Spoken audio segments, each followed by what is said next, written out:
हरे कृष्णा। तो आज से हम एक बुक स्टार्ट कर रहे हैं जिसका कि टाइटल है, जिसका मतलब सब्जेक्ट है श्री ईशो उपनिषद, जिसके राइटर हैं श्री श्रीमद् एसी भक्ति वेदांत स्वामी प्रभुपाद जी। इन्होंने 18 इसमें श्लोक दिए हुए हैं।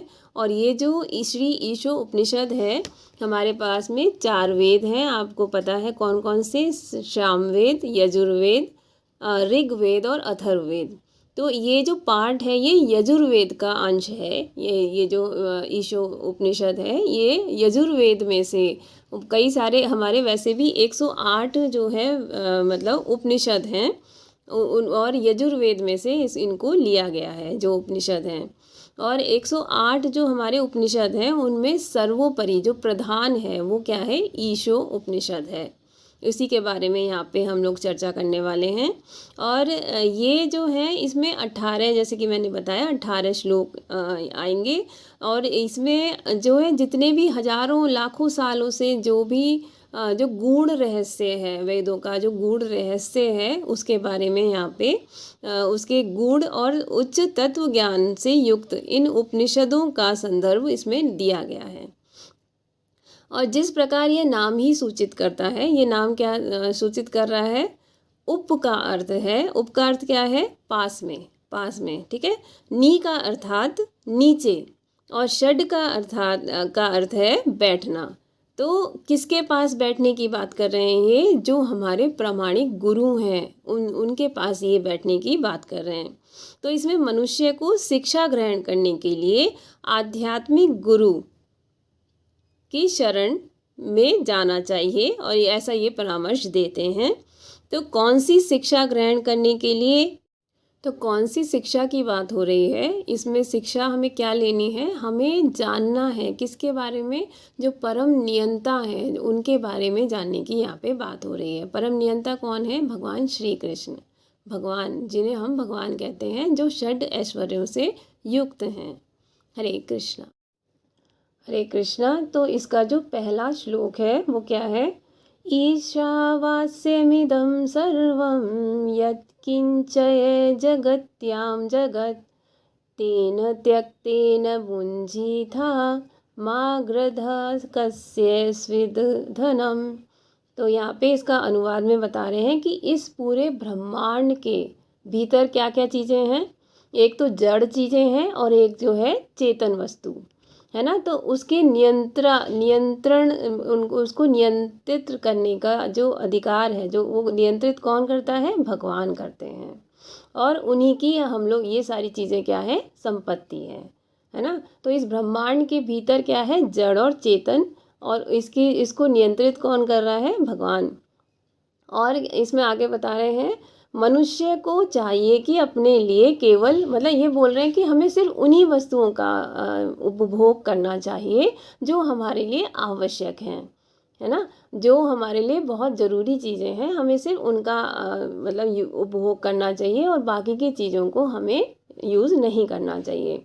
तो केवल उन्हीं वस्तुओं को स्वीकार करें जो आपके लिए आवश्यक हैं और जो उसके भाग के रूप में नियत कर दी गई है, मतलब जो हमारे लिए नियत की गई हैं कि हमें इसको यूज़ कर सकते हैं, है ना। जैसे मनुष्य को यह भली भांति जानते हुए कि अन्य वस्तुएं किसकी हैं, उन्हें स्वीकार नहीं करना चाहिए। अब यहाँ आगे बता रहे हैं तात्पर्य में, वैदिक ज्ञान क्या है? अमोघ है। अमोघ मतलब जिसका कोई तोड़ नहीं है ना, जो पहले से ही बना हुआ है। क्योंकि यह साक्षात किससे आया है? भगवान से आया है। भगवान ने से प्रारंभ होने वाली गुरु शिष्य परंपरा से हमें मिलता है ना।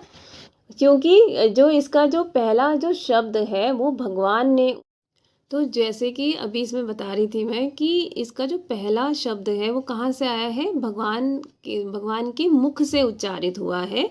इसीलिए क्या है, बहुत ही ज़्यादा ये जो स्रोत है ये बहुत ही दिव्य है, क्योंकि भगवान से आया है इसका पहला। और ये क्या कहलाता है? अपौरुषेय कहलाता है, क्योंकि भगवान क्या है? कोई भौतिक पुरुष नहीं है, इसीलिए उनको अपौरुषेय कहते हैं। और क्योंकि भौतिक संसार में क्या है कि जो जीव है उसमें 4 दोष पाए जाते हैं। पहला कौन सा है? त्रुटि करना, मतलब कि जो जीव है वो क्या करता है? त्रुटियां यानी गलतियां करते हैं, दूसरा मोहग्रस्त, हम लोग क्या है अपने परिवार में, अपने सामान में, अपनी गाड़ी बंगला इन सब में क्या हो रहते हैं, मोहित रहते हैं, मोहग्रस्त रहते हैं। तीसरा, मोहग्रस्त होने की वजह से हमारी कोई चीज़ ले ना ले उसके लिए हम क्या करते हैं, लोगों को धोखा देते हैं। तो तीसरा क्या है, धोखा देना। और चौथा है कि हमारी जो इंद्रियां हैं ना, जो आँखें, कान, नाक, ये और जो हमारी त्वचा, ये सब क्या है, अपूर्ण है ना। तो ये 4 चीज़ें हैं, त्रुटि करना, मोहग्रस्त होना और फिर धोखा देना और इंद्रियां हमारी अपूर्ण हैं। तो इनसे बता रहे हैं कि भगवान क्या है, पूर्ण से भी पूर्णतम है ना। उनके अंदर सारी चीज़ें मतलब अवेलेबल हैं। वैदिक ज्ञान सर्वप्रथम भगवान द्वारा प्रथम सृजित कौन है, प्रथम सृजित कौन है, वैदिक ज्ञान किसको दिया था भगवान ने, ब्रह्मा जी को दिया था, है ना, उनके हृदय में प्रदान किया था। तो यहाँ पे वही बता रहे हैं। और ब्रह्मा ने इस ज्ञान को आगे अपने पुत्रों, शिष्यों को प्रदान किया, प्रसारित किया।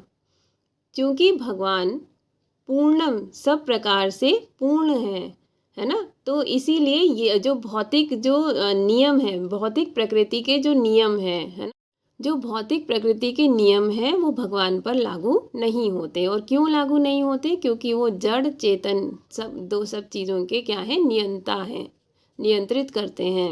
और यहाँ भौतिक प्रकृति में 2 चीज़ें स्पेशली बताई जाती हैं, मतलब भौतिक प्रकृति दो चीज़ों में आती हैं। एक होती है उसमें जो चीज़ें हैं वो एक आती हैं अपरा में और एक आती है पराशक्ति। तो पराशक्ति में हम जितने जीव हैं वो आते हैं क्योंकि हम भगवान का अंश हैं। अपराशक्ति कौन सी होती है, जल, अग्नि, वायु, आकाश, धरती और मन, बुद्धि, अहंकार, ये कौन सी चीज़ें हैं, अपराशक्ति में आती हैं। ठीक है। और जबकि जीव क्या है, चेतन है ना। और जीव जो है चेतन शक्ति है और ये पराशक्ति में आता है। आगे इसमें बता रहे हैं कि ब्रह्मांड में ऐसी कोई भी वस्तु नहीं है जो परा या अपरा प्रकृति के अंतर्गत ना हो। इसीलिए प्रत्येक वस्तु उन परम पुरुष की क्या है, संपत्ति है। और यहाँ आगे बता रहे हैं कि हमारे इसमें ना तुलना की जा रही है। अब क्या तुलना की जा रही है कि जो परम पुरुष हैं, है ना, उनकी तुलना अग्नि से की जा रही है। और जो प्रत्येक जड़ वस्तु है, जड़ और चेतन, उसकी तुलना ताप, अग्नि का जो ताप होता है और अग्नि के प्रकाश, इनसे की जा रही है। और अग्नि जिस प्रकार ताप और प्रकाश के रूप में अपनी शक्ति का वितरण करती है, उसी प्रकार से भगवान भी अपनी शक्ति का वितरण करते हैं। क्योंकि वो परम नियंता, सभी के पालक और आदेशक हैं, आदेश भी देते हैं और पालक भी हैं। ठीक है। और इसमें बता रहे हैं कि भगवान के अंदर 6 गुण हैं, 6 ऐश्वर्य से परिपूर्ण है। कौन कौन से हैं वो, उनके अंदर अचिंत्य, अचिंत्य जिसका भेद ना हो, मतलब बहुत ज़्यादा वाला बल है, या बल है, शक्ति है, सौंदर्य है, ज्ञान है और तथा वैराग्य, ये सब होते हुए भी वो क्या है, उनके अंदर विरक्ति का भाव है, मतलब वो अटैच नहीं होते। अब आगे ये बता रहे हैं कि हमें जो है अपने जो हमें ज़रूरी चीज़ें हैं हमें उन्हीं का उपभोग करना है, बाकी चीज़ों का नहीं। जैसे एग्जाम्पल दिया इन्होंने गाय का। गाय क्या है, घास खाती है ना। और जो है मतलब और क्या देती है, दूध देती है ना। हम उनका दूध लेते हैं लेकिन वो दूध पीती नहीं है ना। तो अतः हमें उन्हीं वस्तुओं से संतुष्ट होना चाहिए जिनने उन्हें हमारे लिए नियत किया हुआ है। तो गाय क्या खाती है, भूसा और घास खाती है, लेकिन दूध देती है ना। दूध हम वो दूध पीते हैं। एक और उदाहरण दिया है कि हमारा जो घर है वो घर मिट्टी का, पत्थर का, लकड़ी का, सीमेंट का और अन्य वस्तुओं का बना होता है। और ईशोपनिषद के अनुसार विचार करके अगर हम देखते हैं तो हमें यह जान लेना चाहिए कि हम इन निर्माण जो पदार्थ हैं हम सिर्फ उनको यूज़ कर सकते हैं, लेकिन हमने इन्हें बनाया नहीं है। मतलब हम उनको अलग अलग तरीके से रूप दे सकते हैं, आकार दे सकते हैं, उनका स्ट्रक्चर हम बना सकते हैं, लेकिन ये जो चीज़ें हैं लकड़ी, मिट्टी, ये सब हमने बनाया नहीं है। तो क्यों नहीं कर सकते, क्योंकि हम इनके स्वामी नहीं हैं। तो आगे ये बता रहे हैं कि हमें क्या करना चाहिए, मानव जाति को चाहिए कि श्री ईशो उपनिषद के इस वैदिक ज्ञान को हम क्या करें, ग्रहण करें। मनुष्य को भगवान की कृपा से जो भी सुविधाएं प्राप्त हुई हैं उन्हीं से संतुष्ट रहना चाहिए। तो ये जो है इस श्लोक का सार है। और हमें क्या नहीं करना चाहिए, कुत्ते बिल्लियों की तरह से हमें भोजन और इन सब के लिए लड़ाई नहीं करनी चाहिए।